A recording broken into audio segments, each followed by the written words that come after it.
28-10-8-10-19. There's a fella, he's got a $10,000 warrant for his arrest. Got a tip that he's at a cabin in the Kasilof area. So myself and a couple other troops are going to head out and try to see if we can contact him. Tonight, troopers aren't taking any chances.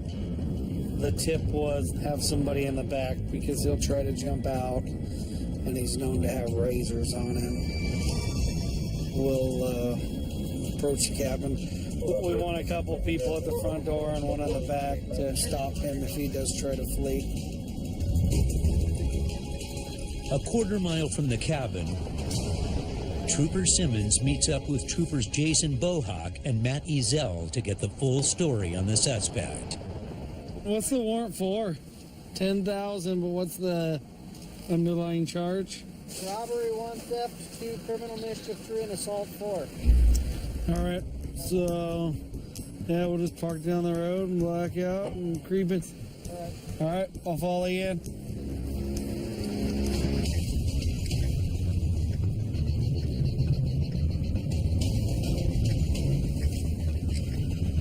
He blacks out his lights on approach.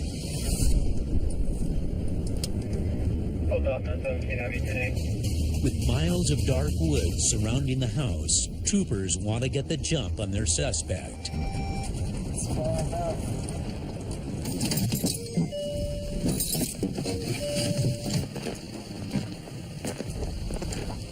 So we'll creep up and see if we can see him moving inside or anything.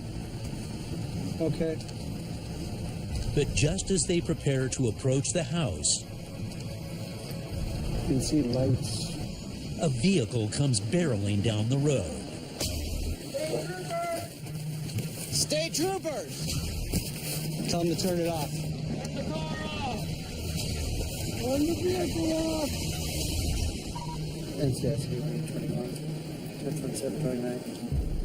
Where are you coming from? I just came down the hill. Right here, my friends live up the hill, my hunting buddies. It's not the men they're after, but he still draws Simmons' suspicion. All right, how much have you had to drink tonight? I see your little shooters there. That's why I ask. I just had a beer. I'm on my way home. I live right down the road. Okay. But that's not all he's got. I've been out doing some coyote hunting. I had my Dewey when I was 19, like most good Alaskans. Am I okay to... I don't know. Well, we need to talk to you a little bit, okay? I don't want you going and hurting somebody. Simmons doesn't want to compromise the mission, but he can't let the man drive away. We have to go deal with this right now. Can you hang out here for a second? Yeah. Okay. Can I see those keys real quick? You gotta be kidding. Hey, say you're in trouble. I haven't broken any law. I don't know that you haven't, okay? We're going to come back and talk to you, okay? I think. With the suspected drunk driver on ice, troopers resume their approach.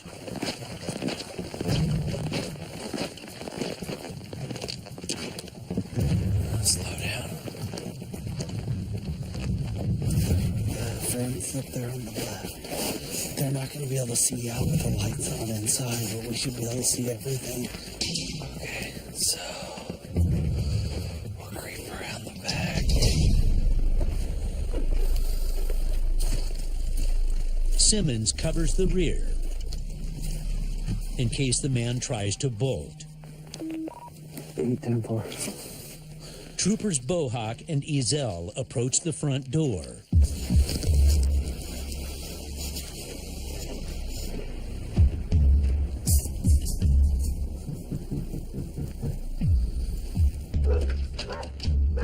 State trooper!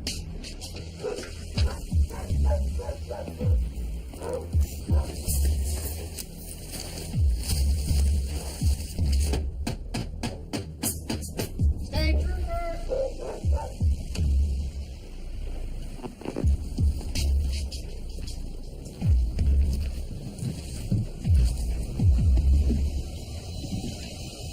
Don't see any movement up there. There's lights on, like real lights, but that's it. No one's home.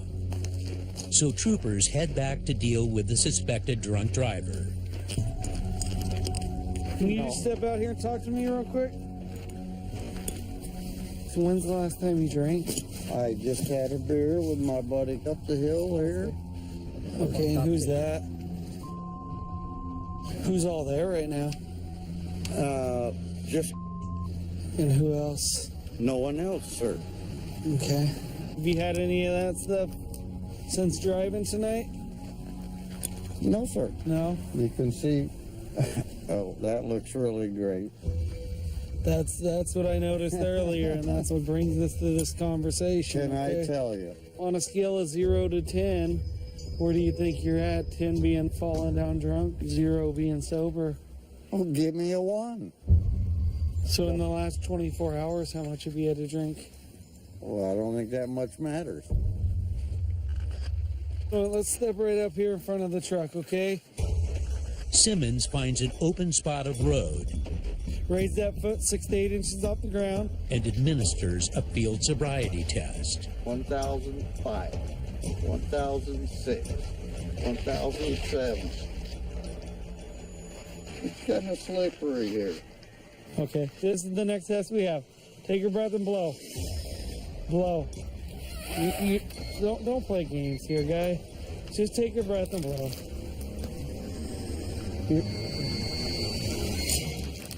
Why are you playing games with this? You think you're gonna fool this thing? Okay, a little kid could do this. We see all the tricks in the book, and I've been doing this, going on 13 years, so I've seen it all. He was putting his tongue on it, blowing, but nothing was coming out. Harder than that, harder than that. And at that point, the decision to arrest is already made. All right, at this point, you are going to be placed under arrest for DUI, okay? Put your hands right behind your back for me. They charge him with DUI and misconduct involving a weapon. If convicted, he could face up to 90 days suspended license, over $11,000 in fines, and more than a year in jail. I mean, we got to be fluid. I had to think on my toes there. Was it the right decision to take his keys and go back up the other troopers? I think so. You got to think outside the box. Troopers still want the suspect they originally came for. So the next night, they go back for round 2 and head back to the cabin. Sold out on 8, 10, 18, 24.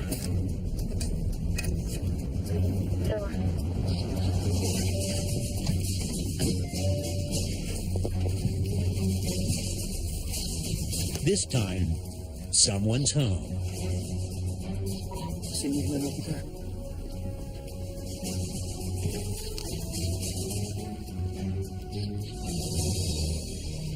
State troopers!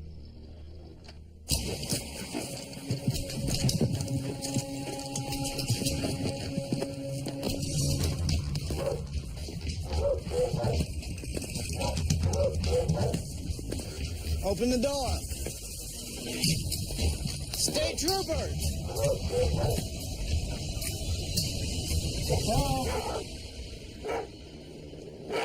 Careful, he'll bite you. Come on in. Joe, be quiet. Who else is here? There. Hey, We're 1060, 21 is 11080. It's the robbery and assault suspect. Nope. Are you sure your name's... Yep. Name's not... Nope. Are you sure? Yep. But when questioned, he gives a different name. Troopers decide to check with the family. Who is this?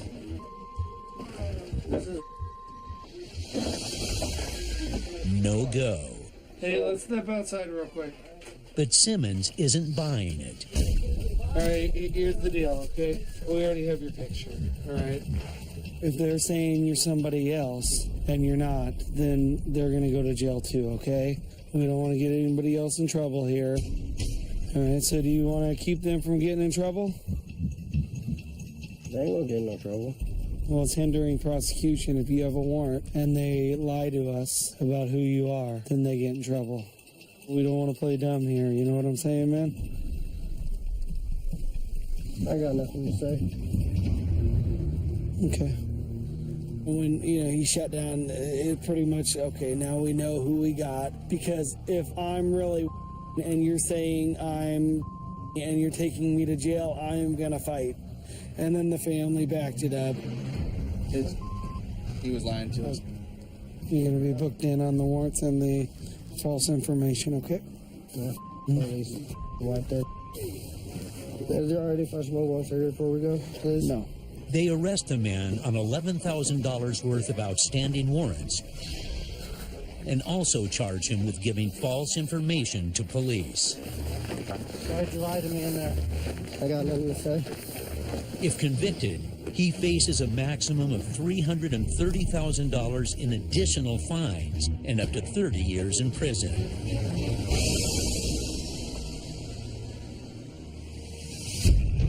320 miles north on the streets of Fairbanks.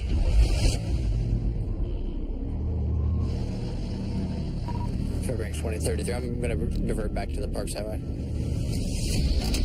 A lady left her van running outside of her house, which is pretty common around here. People warm their things up for a long time, and she came out and it was gone. We're out looking for it now. Not a whole lot of cars on the road. Fairbanks' empty streets give the joyrider few places to hide, but more space to flee. When we try to stop a person in a stolen vehicle, they're going to run. And in this case, it's icy. It's very icy out. We're going to check a couple areas and see if we can't find the vehicle. But less than a mile from Post, Got it right here. the stolen van drives right past him. Westbound Davis. Failed to yield.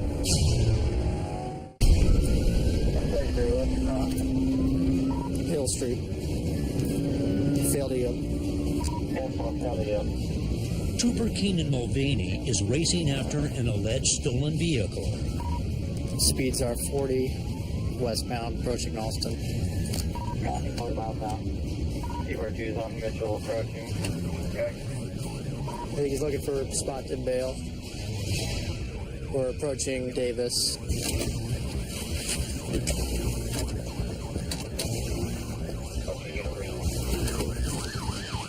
Let me see your hands. Both hands out the window. Both hands out the window. Don't move. Turn the car off with your right hand, please. Throw your keys out the window. 33, I've got him stopped. Keys are out the window, doing a felony stop, waiting for other units. Don't move, okay, partner?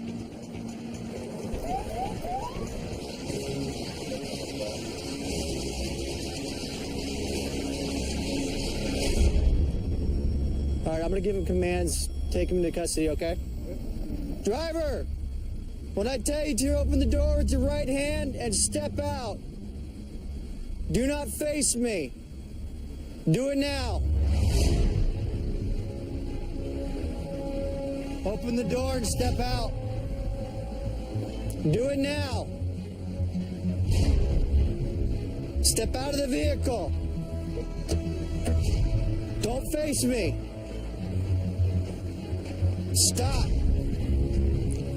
Walk backwards. Walk backwards. Take him. Hands out. Hands out. I got him. Do you have any weapons on you? Do you have any weapons on you? The man won't answer. Troopers suspect this isn't his first run-in with the law. Who comes out and gets in a prone position like that? Like, he's done this before. He knew the drill. He actually proned himself out, which is pretty uncommon. Did we get any ID? His answer to does he understand his rights is with an attorney. Okay. What's your name, partner? What's your name, partner? Trooper Mulvaney. Partner? Trooper Mulvaney, what's your name? Know me? What's your name? I have really nothing to say to you guys.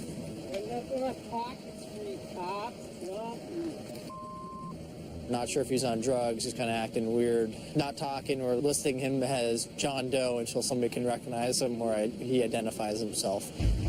But they soon discover the man's true identity and reveal his lengthy rap sheet, including assault and theft. We got really lucky. We'd just been driving around, going back to the trooper post, and the last intersection before the trooper post, here he comes. He turns right in front of us, no seatbelt, just driving. You'd be surprised how many people do illegal things right in front of the trooper post. They tack on vehicle theft, failure to stop, and driving while revoked. If convicted, he could face up to $30,000 in fines and 3 years in jail.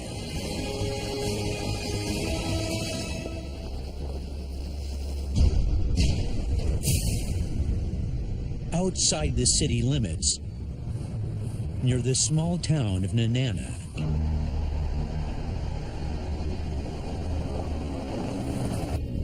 Try to get by him here.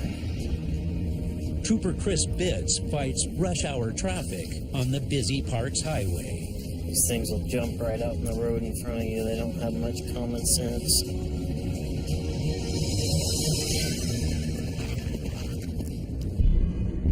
Nestled beside Denali's 6 million acres of wild land, this one ribbon of road connects Alaskans to the untamed landscapes and bountiful wildlife. Well, we've got Denali National Park, which is basically everything you can see off to the left side of the car. You know, there's all sorts of fishing and hunting opportunities along the Parks Highway here. Right now, it's winter time, things are slower, but you know, summertime, the tourists start driving this road between Anchorage and Fairbanks, exploring Alaska. But back in town, this careful balance of man and nature is coming to a head.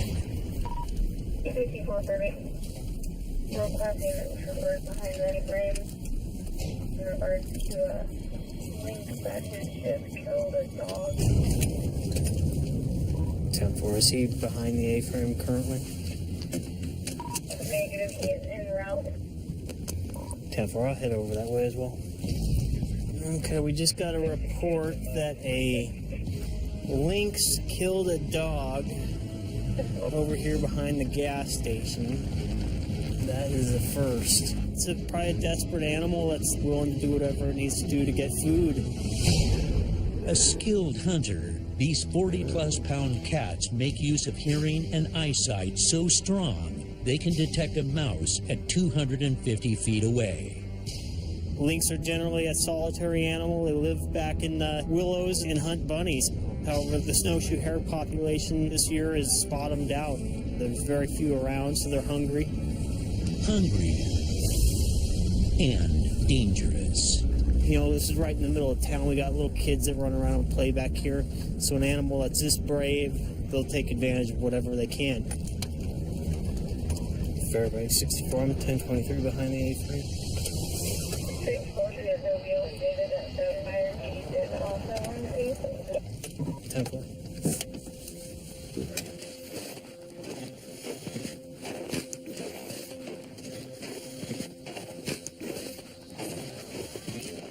Huh? Still alive. Is it? Oh, good. It's Crash. Hey, buddy. It's okay. The victim miraculously survives the attack. What I could tell, just looked like it had superficial wounds to the head. Because he wasn't even moving when I got here. I'm sure he was scared stiff. Is there a vet or anybody anywhere in town we can? No. Closest is Fairbanks. Closest is Fairbanks. But another family pet wasn't so lucky. That's a dead rabbit.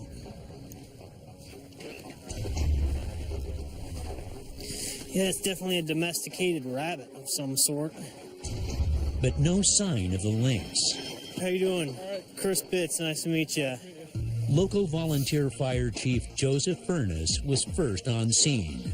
The only reason I came out is because the lynx attacking somebody's stuff in their yard with daylight, and it's still there when they show up. Yeah. That's an issue.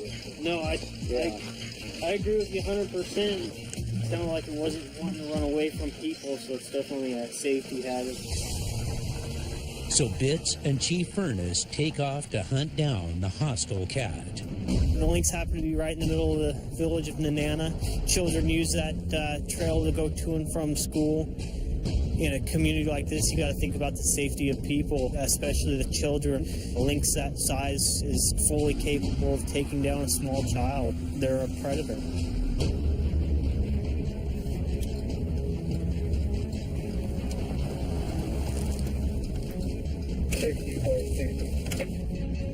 Head over here by the courthouse. 10-4, I'm pulling in there now.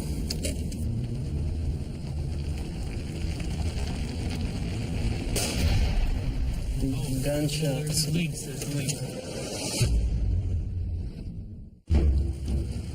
Trooper Christopher Bitts is on the hunt for a lynx terrorizing the small central town of Nenana. In a community like this, you got to think about the safety of people. A lynx that size is fully capable of taking down a small child. They're a predator.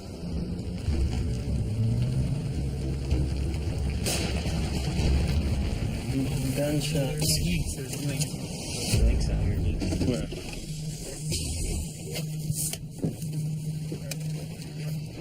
Come up behind you, Joe.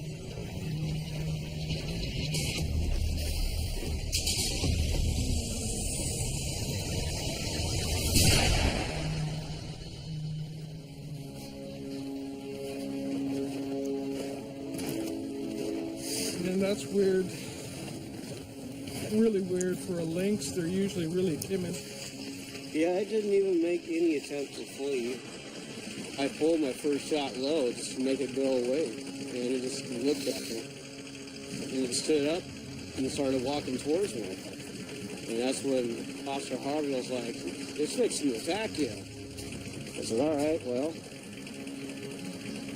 we'll have to peel the other rock down."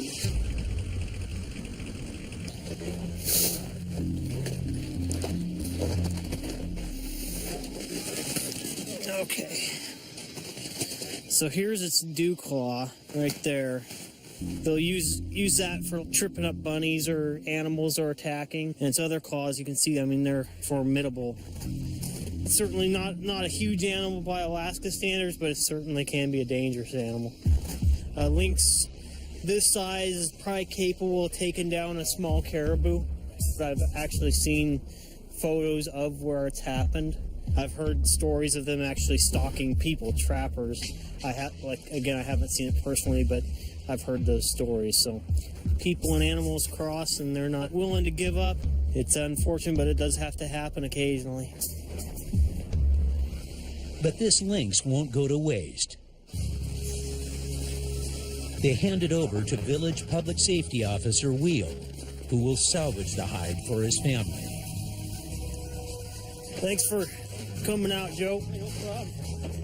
That's not a everyday type of call. This is a first. I've never responded to anything like this in 6.5 years as a trooper. It's interesting. You never know what you're going to get out in Alaska. From the untamed wilds of central Alaska to the roadways of the Matsu Valley, darkness descends on the city of Wasilla. Come on, 28, 1036. Sure, sorry. And Trooper Darren Cooper gets a call about possible drug activity just outside town. We received a report that a Ford F-150 was parked here on the road with multiple occupants and they appeared to be smoking something from a pipe. 2 troopers are already on scene, and Cooper has the extra equipment they need to test the truck's contents. All 75 pounds of it. 4 months ago, Cooper became the newest member of the Matsu Valley's Canine Force when he teamed up with 1-year-old Blazer. Oh, that's such a good bull! Blazer's from Holland. He is a Belgian Malinois. He's able to apprehend suspects. He's able to track through woods, through any type of terrain and climate that we may need. He's trained in scent detection, cocaine, marijuana, methamphetamine, and heroin. Oh. Good boy! There's only 4 dual-purpose canines for the state troopers, so for you to get a canine is a feat in itself, and I'm just happy and lucky to be at this point. They're gonna be a drug dog after all. 4 months into their partnership, the Valley's newest canine team already has multiple successful investigations under their belts. But tonight's call, a possible drug scene in the dead of winter, won't be easy. It's 5 degrees, it's fairly dark out, and it's icy out too, so you put those combinations with a intoxicated person, bad things could happen. Cooper arrives to find troopers Pete Frederick and Jeremy Hazenkamp already questioning the occupants. I can't get any odors at this point in time, but you've got 20, 21-year-old and an 18-year-old. Okay.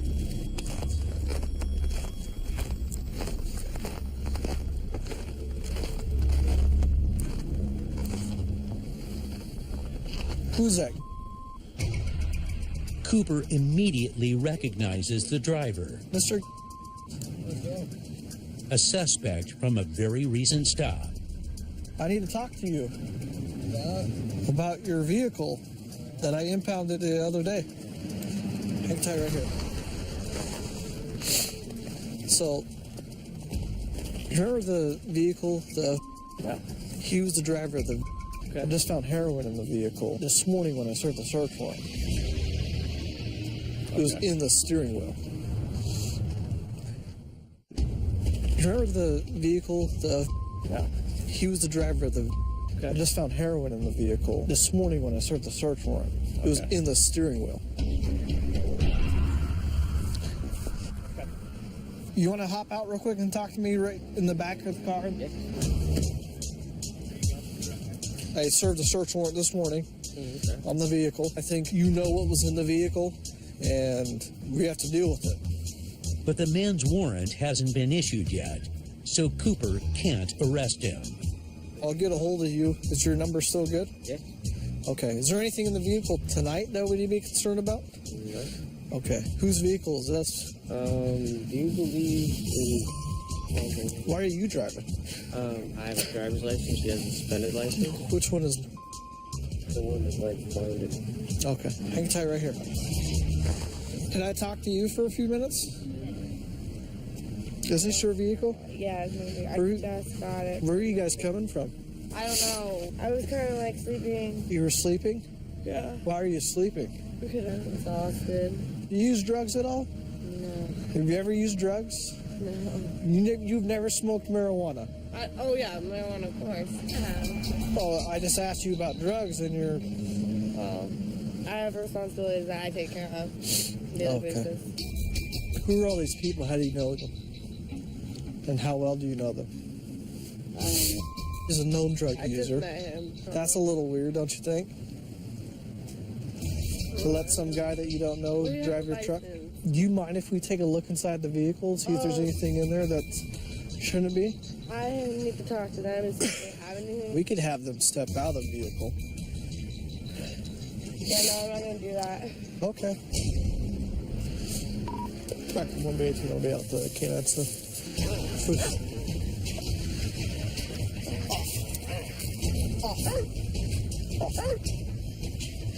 With no consent to search, the only option left is Blazer's nose.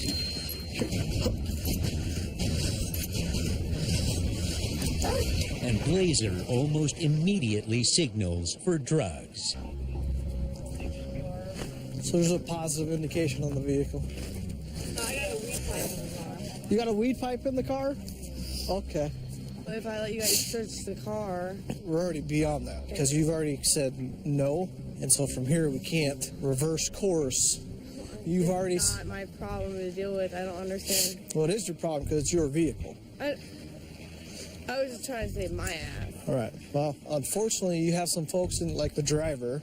He had his vehicle impounded last week as well. And lo and behold, he had drugs in the vehicle. No, none of it. It is what it is, okay? I apologize, things have to go this way. I'm gonna have you step back here.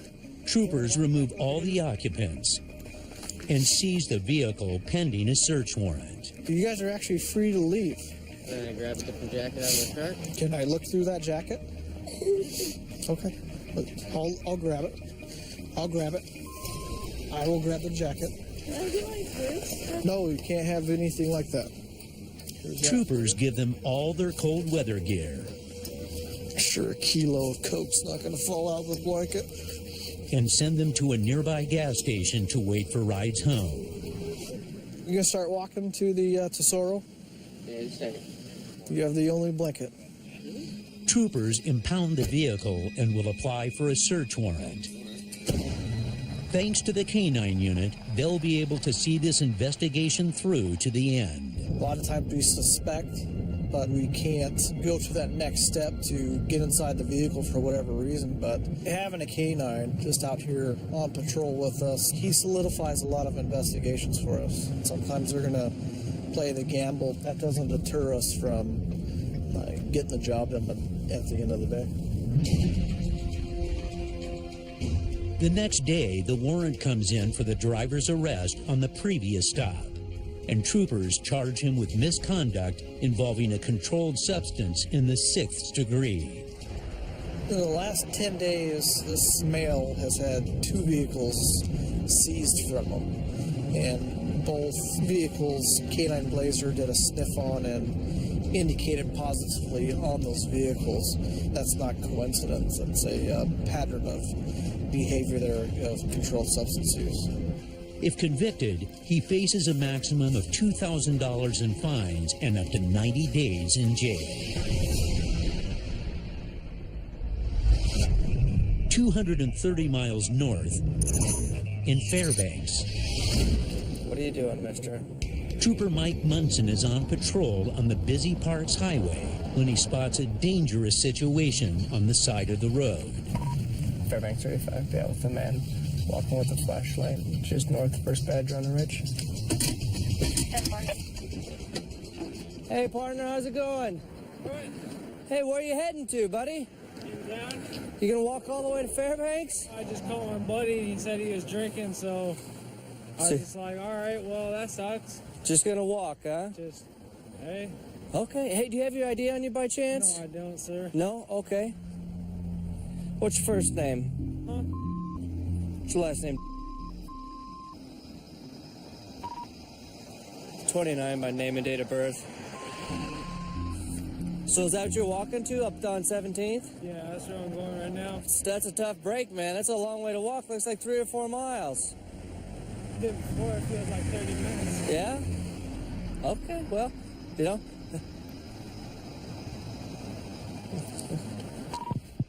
10-4. All right, so what's your real name? You get 41 heading this way for 68. So what's your real name? I'm not going to give you my real name because there's no reason to. I'm not bothering anyone. I'm not in harm, and there's no reason I feel that I should give you my real name. Well, but you have to. You've been contacted by law enforcement. I could cite you for walking on the highway. Oh, I didn't know. You didn't know you were supposed to give your real name when contacted by the cops? I didn't feel I was doing anything wrong. Well, I don't know why you'd want to lie to me, though. I was cool with you. Well, because I'm going to go to jail now. Are you? Why are you going to go to jail? Yeah. NCIC 2035. 29. Well, we'll check it out real quick for you. Definitely would appreciate, though, if you just tell me your real name the first time.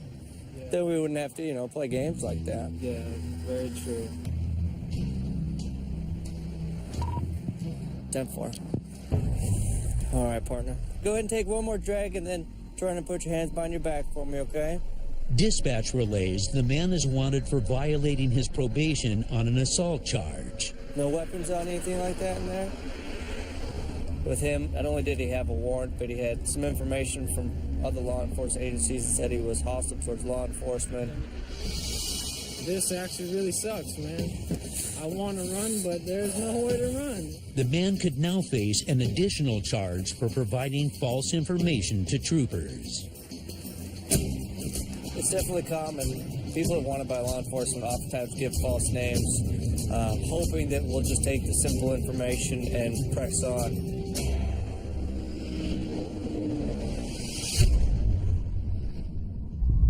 Back south in the Matsu Valley, it's the middle of winter, when sub-zero temperatures and ruthless Arctic conditions usually freeze everything and everyone in its grip.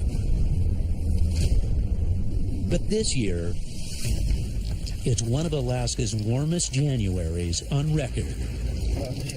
The last couple days, it's been unseasonably warm. We've had substantial amounts of rain. It's causing some minor flooding. Generally, in a normal winter, we don't have to deal with that. When it gets cold again, we'll have some real problems on the roads with ice. But midwinter rain isn't Trooper Lindbergh's only concern. As temperatures climb to a record-shattering 55 degrees, the region's numerous lakes and waterways are feeling the effects. Today we're headed for Big Lake, which is a real popular recreation area year-round. We're going out on snowmobiles and going to make contact with people that are out ice fishing and out riding snowmobiles. I want to go out and check the thickness of the ice, make sure that people aren't getting too close, and let folks know to stay away from it. The air may be warm, but the lake is still 32 degrees, and a plunge into these icy waters can claim a life in just minutes. Lindbergh knows he's in for a slushy patrol.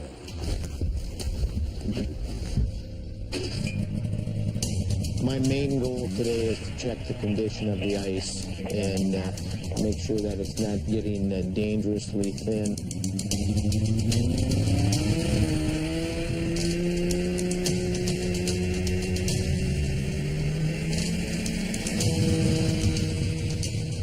And soon enough, wow.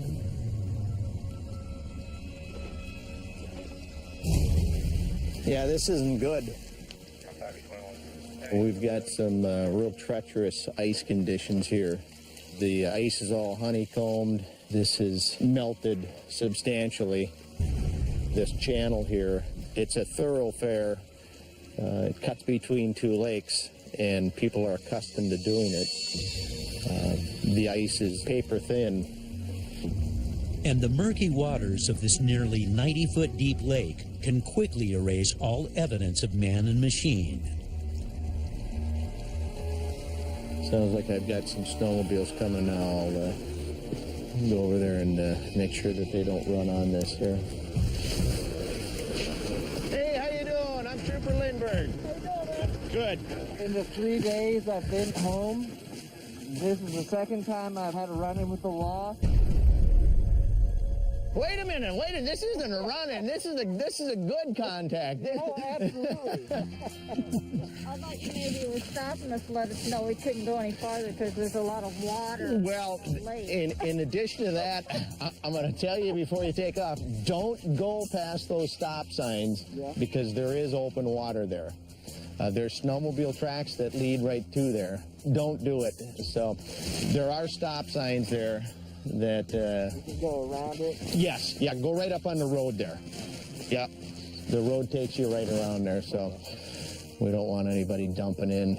These riders are thankful for the heads up and return the favor with news of an ice fishing camp they spotted on a potentially dangerous part of the lake. There's a lot of water on that edge. Is that where you guys just came in now? Came in from there, yeah. Okay. It's probably 4 inches. Is that right? That's enough to get you excited. Yeah, exactly. Thinking that you're going to hit 2 feet of slush. You never know what you're going to hit. Yeah, exactly. Okay, appreciate it. Have fun, enjoy, be safe.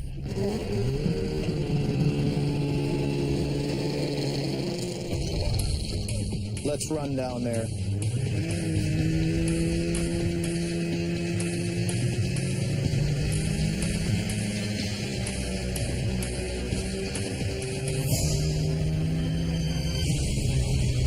Stay wildlife troopers! You all right? Stay wildlife troopers! Wildlife trooper Jimmy Lindbergh has just discovered a group of fishermen camped out on a rapidly thinning frozen lake. How's everyone doing? Good, how you doing? A little bit moist out here today, huh? Yeah. Did you guys run into some slush coming out? A little bit. Okay. This definitely concerns me. But after a closer look, All right. Okay, good. Lindbergh sees that this section of ice is still thick enough to fish on. All right. Super. So obviously everyone knows that it's single hook, no bait, no scent, no oil on it. It's great job. And how big is that, do you think? Maybe 20? You think? Now, how long does it have to be able to keep them here on Big Lake? Over 18. Got to be 20 inches at least. It's not that I don't believe you, but I love to measure fish. That's one of my favorite things to do, and I just happen to have my handy-dandy tape measure here. So how long do you think it is, partner? 20 to 21. 20 to 21? Okay. All right. So we're going to give you right there, okay? And we're going to stretch that out. Look at that. 21 inches long. You are amazing. These fishermen check out, and Lindbergh heads back to post. Thank you for being in compliance. I really appreciate it. All right. Have fun, guys. Take care, all right? Today we accomplished what we set out to do. Made sure that the signs were still up and posted on the channels on the lake. We educated the public out there, and everyone was out having fun, doing it safely and doing it legally.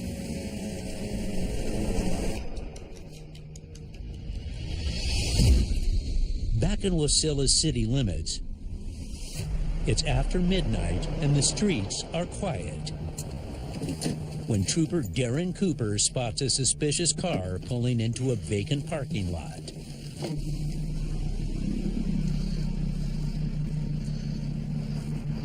Hello, how's it going?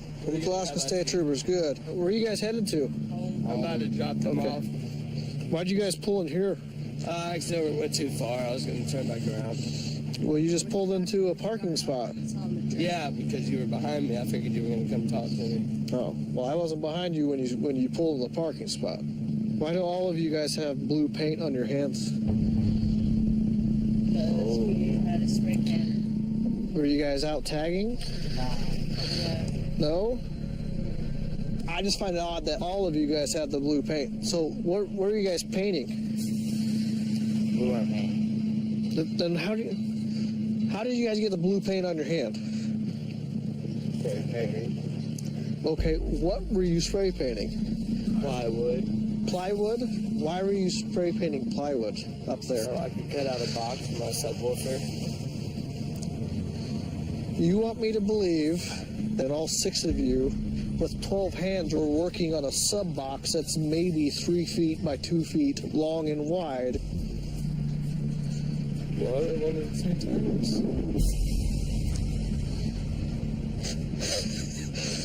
Well, I think that you're lying to me. Come out and talk to me for a minute. Cooper questions the driver separately, hoping he'll spill. I can't imagine that all 6 of you would have this blue paint on your hands. So what's going on tonight? Pretty much just chilling. Okay. We did spray paint. What would you guys spray paint? Just some plywood, like I said. All right. The whole story about you painting a box, it's not believable. You can go hang tight back over in your vehicle. The driver sticks to the script, so Cooper tries one of the passengers. You come out and talk to me for a second, sir? Yes. So what's going on with the paint tonight? The paint, it's spray paint. Okay. What are you guys painting? It's, His sub? yeah. What? Screw this, I'm not gonna lie. There we go. Yeah, that's... What are you guys painting? The big, huge tunnel. Okay. That's so right there. Yes. Oh, okay. All right. I appreciate you being honest with me and talking, okay? Go ahead and just sit back in the car and we'll go from there, okay? Okay. Thank you. Now, Cooper must decide the fate of this spray painting posse. I was 17 once. I understand. I mean, I get that. I really do. But in the same sense, you got to be truthful, right?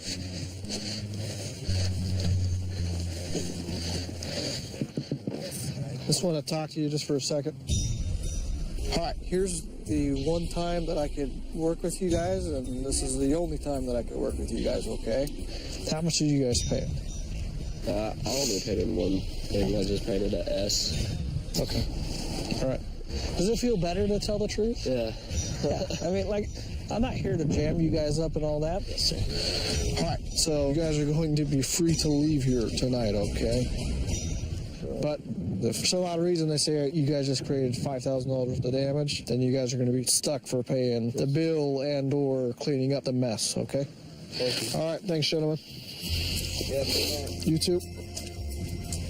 I just want to make sure that I didn't tag up someone's side of a grocery store or something like that.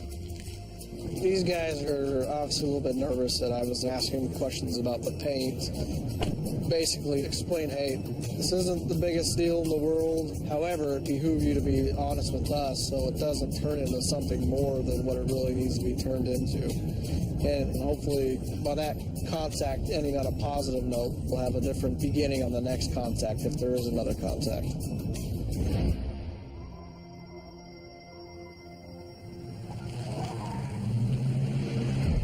Back in Fairbanks. In fact, we've identified the other half. He's Kennedy on conditions of release. Found possibly 1056, and he does have conditions to not consume alcohol. 10-4. Right now, we're responding to the Goldstream General Store. We've got a taxi cab parked up there who's complaining that his cab fare doesn't want to pay. It sounds like the cab fare's jumped out of the cab and is inside a convenience store. The dispatchers did some checking. Looks like he's on conditions of release not to have consumed alcohol, and just by talking to him on the telephone, it sounds like he's been drinking. Definitely time of night when you start expecting a lot of alcohol-induced crimes or infractions to start happening. So still a lot of unknowns. And ultimately, if he's been drinking, he's going to go to jail today. But getting him into cuffs may not be easy. Fairbanks 35, what was this 98 for? Subject advises he will hunt down troopers and put them in the ground. 10-4. So he's got an officer safety locate on him, and knowing that he's going to be going to jail definitely changes things a little bit as far as how we can expect his reaction to us to be. He could turn violent. Who knows? He's in the store right now. Don't know how many other people are in there. He's got plenty of time to set up for us if he wants to try and cause any harm. Fairbanks 2035, 1023. Munson checks in with the cab driver, who's still waiting to get paid. Hey, sir, how's it going? I stopped here and he went inside for a while. When he came back out, he wanted to see how much the meter was. I was up to 30. And he said, well, let me see how much I got. And he said, oh, I only got $60. I said, well, that's about what it's going to cost you if you leave right now. And he said, that's just too much. I ain't paying you anything. And went back in the store. And he's been in there ever since? Yeah, he's still in there. I'll see what I can do to get you your money then, okay? Yeah, I know he's got it on him. Good. I'll go see what I can do for you. I appreciate it.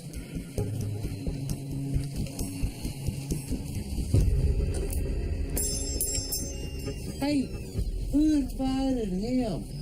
Hey, how's it going, sir? All good. Yeah? What's the deal with the cab fare outside? You're a cabbie. Yeah, I just live a mile and a half away. Oh, is that right? And he's over here letting the meter run. I told him to go away. Gotcha. I was supposed to be in jail by 9 o'clock. I see. I went to court. this morning, and I've been in and out of court over a shotgun, and I'd do the same thing again. Gotcha. How much you had to drink tonight, you think? Huh? How much you had to drink tonight, you think? I don't think that's any of your business. I'm trying to get into jail because I went to court today, and I'm supposed to be there at 9 o'clock. Well, I can give you a ride. I've been here waiting on him and this and that, trying to get there. I'll tell you what. And nobody wants to come and take me to jail. Okay, well, let's do it. Go ahead and turn around and put your hands behind your back. I'll give you a ride there, okay? I'll go and give you a ride. You think that's really necessary? Well, it is, yeah. Come on. If you want to ride, I'll give you a ride. Put your hands behind your back. Put your hands behind your back. You're under arrest, okay? Put your hands behind your back. Can I see your other hand there, partner? I got the red and the white, and you got the blue. Well, I'll tell you what. Let's go. Put all this stuff in your backpack. I don't give a what you say. Take me to prison and bury me. Oh, watch your step there, partner. Okay. Let's go down here and to the left, okay? I believe in George Washington, Abraham Lincoln. Well, you're quite the patriot. I appreciate that. Munson charges the man with violating his conditions of release and misdemeanor theft. If convicted, he could face an additional 15 months of jail time. Definitely a win-win here. Hugh wants to go to jail, and we want to make sure he gets there. So this way, we won't have to pay for a cab fare. We won't have to worry about racking up any more cab bills. Happy days are here. I'm a happy man. I've been trying to get into this jail since 9 o'clock. And trying to get in there sober is just out of the question.